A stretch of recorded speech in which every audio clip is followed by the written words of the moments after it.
The Wonderful Woman is back on the big screen, or the small screen depending on your viewing at this time. The sequel to my favorite movie in the DCEU, which isn't really saying much. The film was delayed a few times until its Christmas release. How does it compare to the first one? As you can see from the title, unfortunately, it doesn't.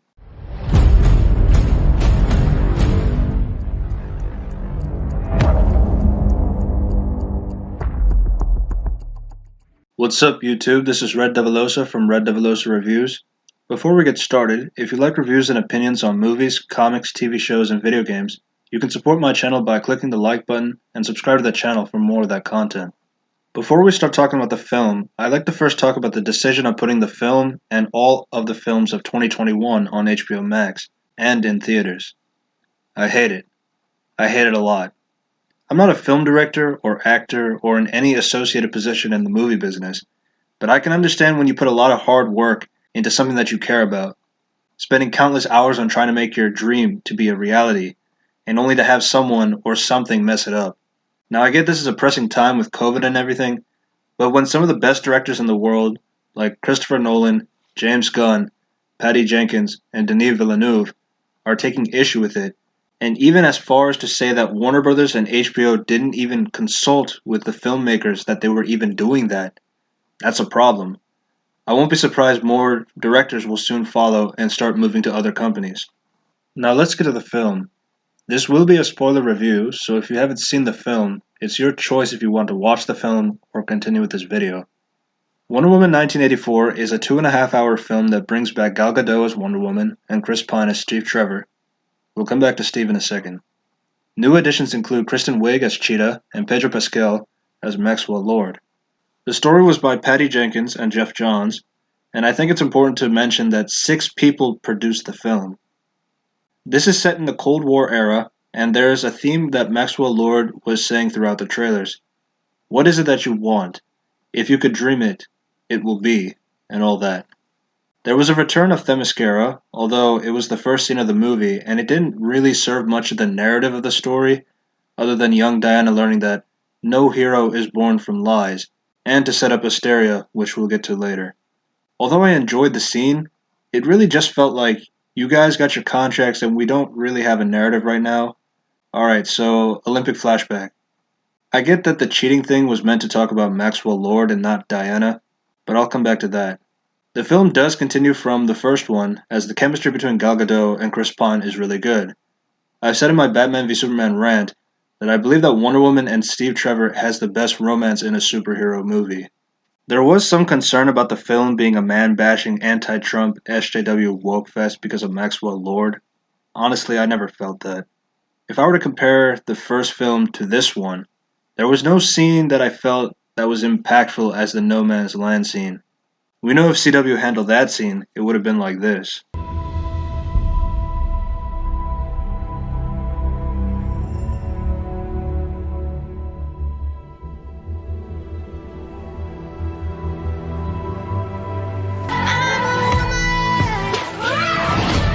Wonder Woman saves people from danger with her super speed, and then there's the mall sequence.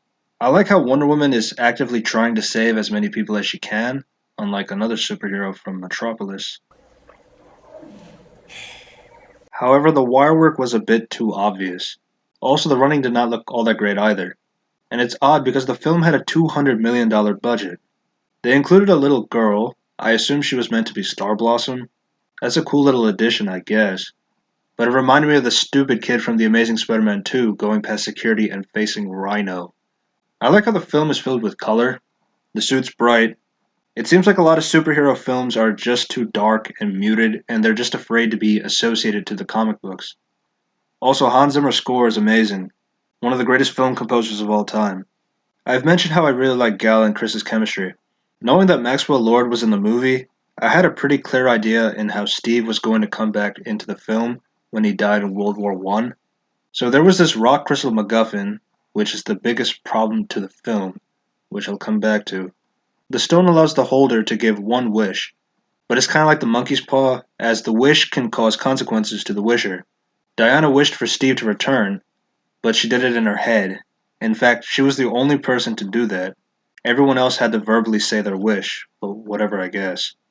Steve and Diana had a buddy cop adventure throughout the first 2 acts, although I was confused about the decision of what they did with Steve. They do what they did in Quantum Leap, where Steve Trevor's soul goes into some Randy, and I'm going to call him Randy since he didn't even have a name. Literally in the credits, they called him Handsome Man. And we as the audience see him as Chris Pine for our convenience, but to Diana and everyone else, he is still Randy. I find it weird because once Maxwell broadcasts to the whole world about their wishes, nuclear warheads start to pop up, people are dying instantly from heart attacks, walls are coming from the ground, and all this other stuff is coming out of thin air. So why couldn't Steve Trevor come out of thin air? I'm just thinking Diana has sex with Randy, which would be considered as rape. I know what the male subscribers, or female ones, not judging, would do if Gal Gadot Wonder Woman wants to have sex with you.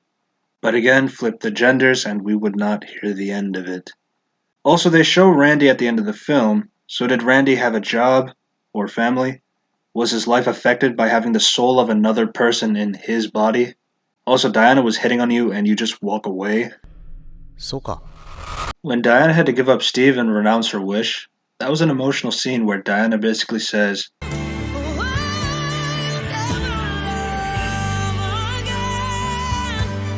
but in the narrative sense, there was no built-up in establishing that renouncing your wish is a thing that you can do. But more on that later. Anyways, the MacGuffin allows Diana to have body snatch Steve, but her powers are draining away. Once she gives him up, she is able to fly, something she was unable to do in the present movies. Just because she and Steve had a conversation about flying a plane is just like catching air, doesn't mean that it was earned. She was losing strength throughout the movie, yes, but she was still unable to fly up until that point. Again, the moment with Diana and Steve is conceptually well. I've never actually seen Gal Gadot cry like that before. But she's lassoing like Spider-Man, swinging on lightning bolts from the trailer. If you've seen my Batman v Superman rant, I've said a lot about Man of Steel and why I don't like it as a longtime fan of Superman, but the first flight scene was handled better in my opinion. Although for both versions, I don't believe they were earned. I will talk about Man of Steel some other day. She goes back to her apartment and wears the Kingdom Come suit for the final battle. But before we get there, let's talk about Cheetah. In my DC fandom video, I mentioned how I was not sure about Kristen Wiig as Barbara Minerva, aka Cheetah. Personally, I thought she was the weakest character in the film. Kristen Wiig was playing the same Kristen Wiig from Saturday Night Live and 2016 Ghostbusters. It felt like Electro in The Amazing Spider-Man 2, or Jim Carrey's Riddler from Batman Forever. A wimpy character that looked up to the hero, and they get powers and a jaded sense, and they fight the hero. In the comics, Dr. Minerva was an ambitious archaeologist that went on an expedition for a tribe in Africa that was protected by a female guardian with the power of a cheetah. She ingests the potion made of human blood and berries to become Cheetah, but because the cheetah guardian was meant for a virgin, which Minerva was not, she is cursed with pain and disability as a human, and a bloodthirsty savage in the cheetah form. She gets interested in the Lasso of Truth, and then eventually Wonder Woman herself, which makes her the formidable foe against Diana for all these years. Barbara in the film is this clumsy geek that makes friends with Diana, and she wishes to be like Diana, but she doesn't realize that means that she will get the powers that Diana has as Wonder Woman. The MacGuffin's consequence is that Barbara loses her kind heart, or whatever. そうか。 She starts to get into this darkness as all these homeless men try to make their way with her, including the guy who tried it before she got her powers. Then she starts to kick the shit out of him because men can't keep their dick in their pants or something. But it is the 80s, so it's not totally out of the blue. She fights Wonder Woman in the White House, who is at her weakest point in the film. I enjoyed the concept of the fight, a bad Wonder Woman versus a weak Wonder Woman. Cheetah is trying to protect Maxwell Lord from Diana and Steve. Wonder Woman gets bested by Barbara, and Barbara goes to Maxwell Lord on the helicopter. He says that he will give Barbara a wish. Even when she mentions that she already used one, he just says that because he likes her, he will allow her to have one more. So she wishes to be the apex predator, which could have been a shark, a bear, a tiger.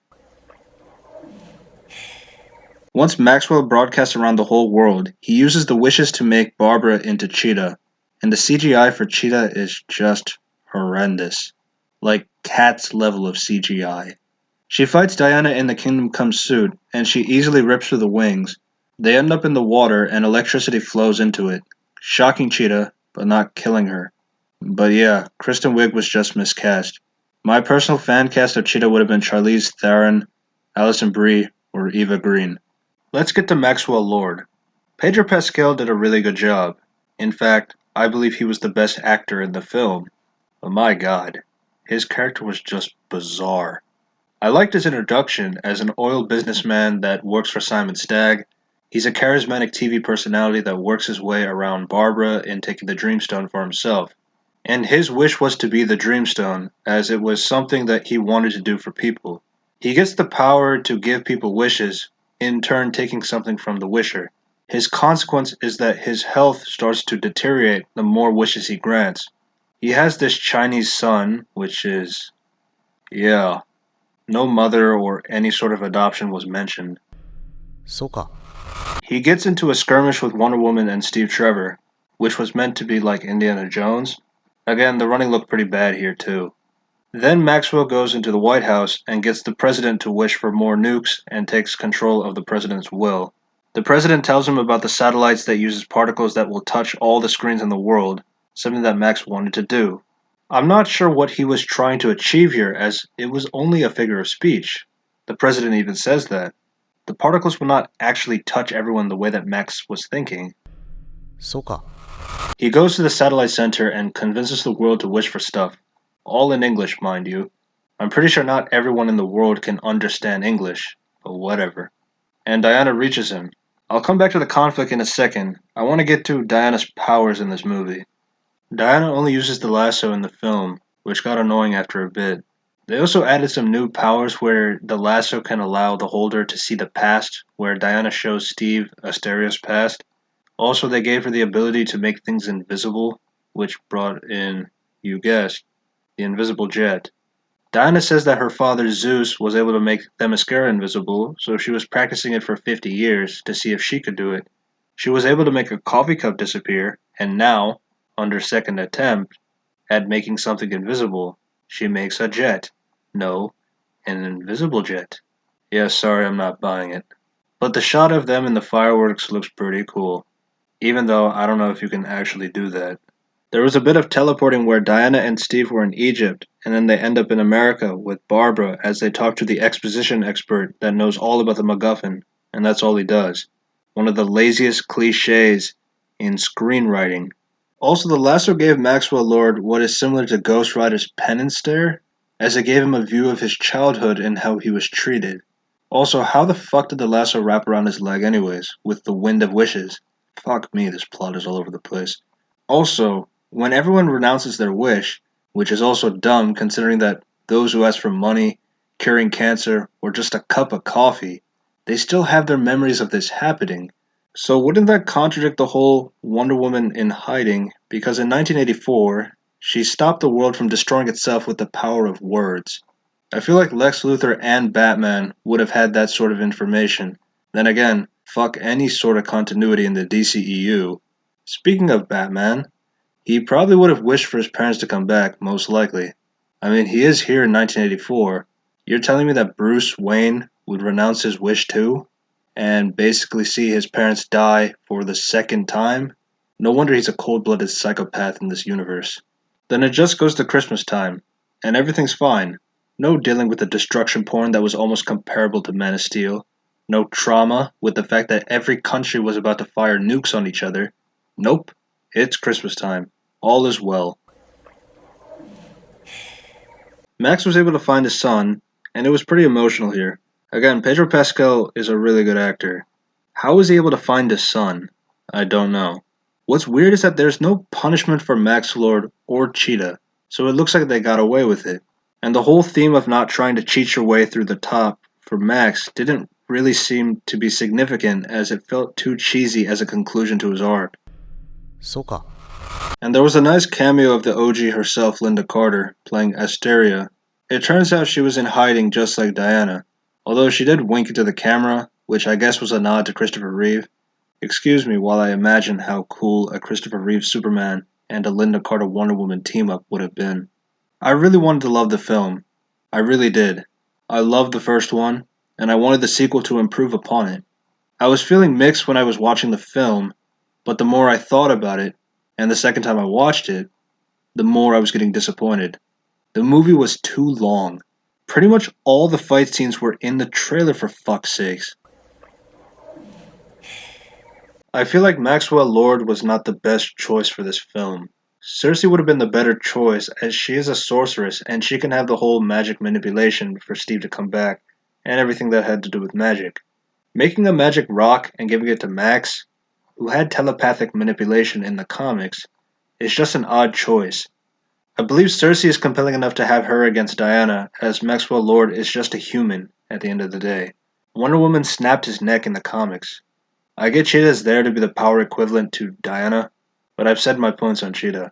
She could still be in the third one. If you're wondering, I would cast Alexandra Breckenridge as Cersei.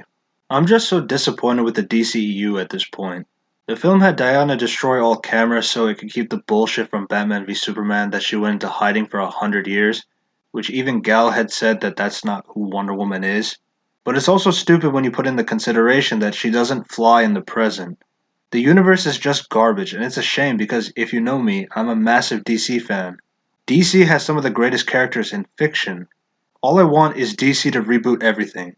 There's just too many misses at this point.